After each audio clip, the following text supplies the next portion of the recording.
Good evening, visitors. Welcome to the Australian War Memorial's last post ceremony. My name is Caris May, and joining us today from the Royal Australian Navy is Commander Paul Mogger.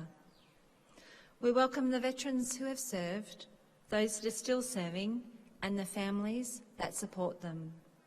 We acknowledge the members of RSL and Services Clubs Association, RSL Victoria and RSL Queensland, who are watching the broadcast of this ceremony from around Australia.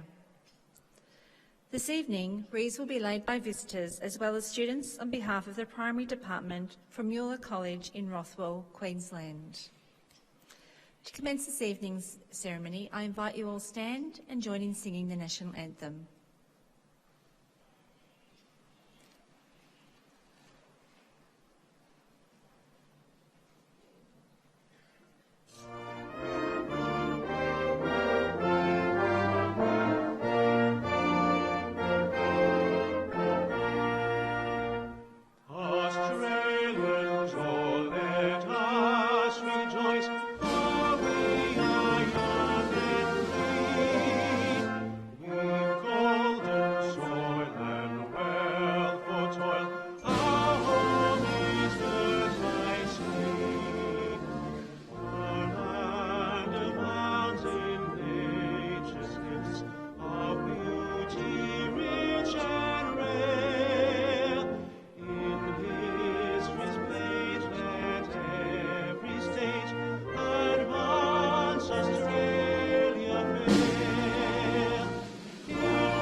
Thank you, boys and girls. You may now be seated. The Australian War Memorial was the vision of Charles Bean, Australia's First World War official historian. Bean landed with the Australian troops on Gallipoli and stayed with them at the front through to the end of the war. The idea of this national memorial and museum came to him at Pozieres, France, in the depths of the bloody fighting of 1916. Bean's idea was that this would be a place where families and friends could mourn their loved ones buried in faraway places. It would also be a place that could help all Australians understand what these men and women had endured and what they had done for us. Bean's vision, to which we remain true, is best expressed as inscribed at the entrance to the memorial's galleries. Here is their spirit, in the heart of the land they loved, and here we guard the record which they themselves made.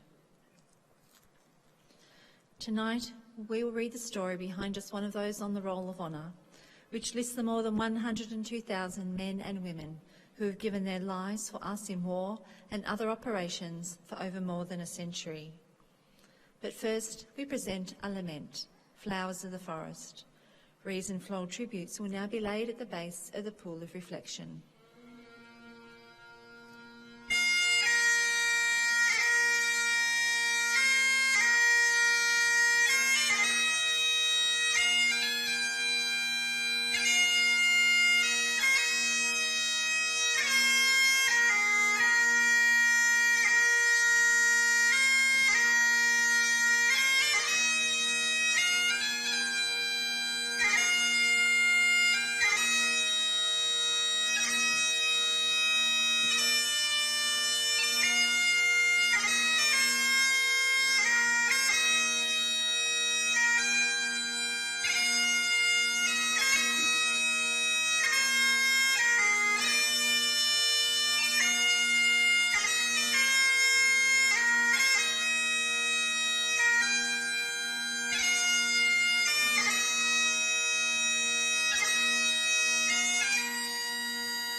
Today, we remember and pay tribute to Private David Jamfrey Feely.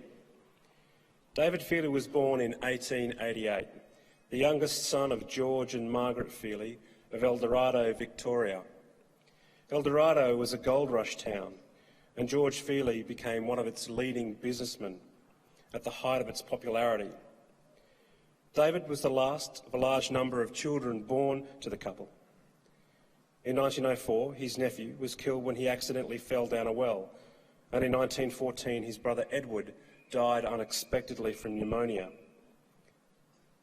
David later moved to New South Wales, where he lived near his brother George and worked as a baker at Oaklands. He owned his own business and was considered an expert baker. On the outbreak of war, he wanted to enlist. He tried to sell his business first, but eventually chose to leave it in the hands of George, enlisting in the Australian Imperial Force in December 1916.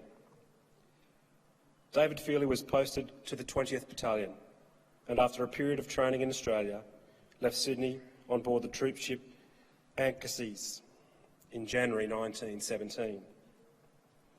He continued his training in England for several months before joining his battalion on the Western Front in France in late August 1917. Around 5 weeks later, the 20th Battalion entered the front line near the Belgian town of Ypres. The battalion provided carrying parties to get supplies forward in preparation for a large assault to take place on the 9th of October. The day before the attack went ahead, Private David Feely was killed in action. The carrying parties from his battalion had come under heavy machine gun and artillery fire. During this time, Private Feely was killed. Feely's body was never recovered from the battlefield, and today he is commemorated on the Menengate Memorial in Ypres. He was just 29 years old. He was not the only member of his family to die during the First World War. His brother Fred was killed a few months later, aged 32. David Feely's name is listed on the Roll of Honour on my right, among more than 60,000 Australians who died during the First World War. This is but one of the many stories of service and sacrifice told here at the Australian War Memorial. We now remember Private David Jamfrey Feely, who gave his life for us, for our freedoms, and in the hope of a better world. Boys and girls, could you please stand for the ode and last post?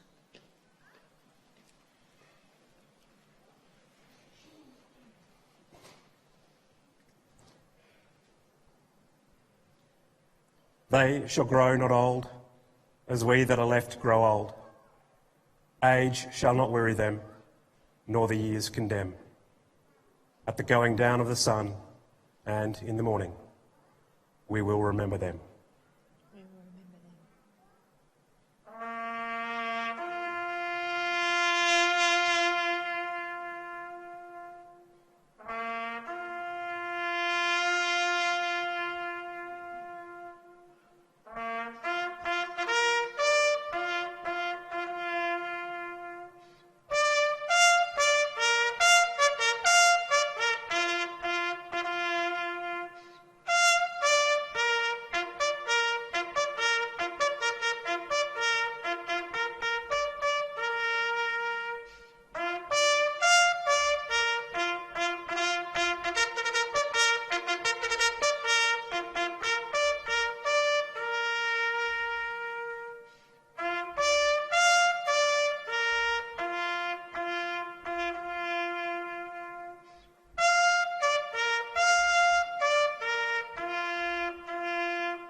Lest we forget.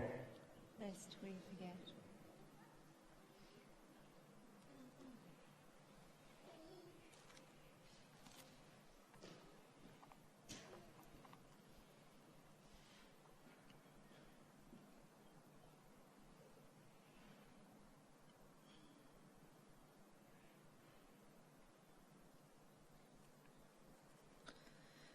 We leave you this evening with the words of the memorial's founder, Charles Bean. Many a man, lying out there at Pozier or in the low scrub at Gallipoli, with his poor tired senses barely working through the fever of his brain, has thought in his last moments, well, it's over. But in Australia, they will be proud of this. Ladies and gentlemen, that concludes this evening's last post ceremony. We would like to thank you for visiting the Australian War Memorial today, and we wish you all a very good evening. Thank you.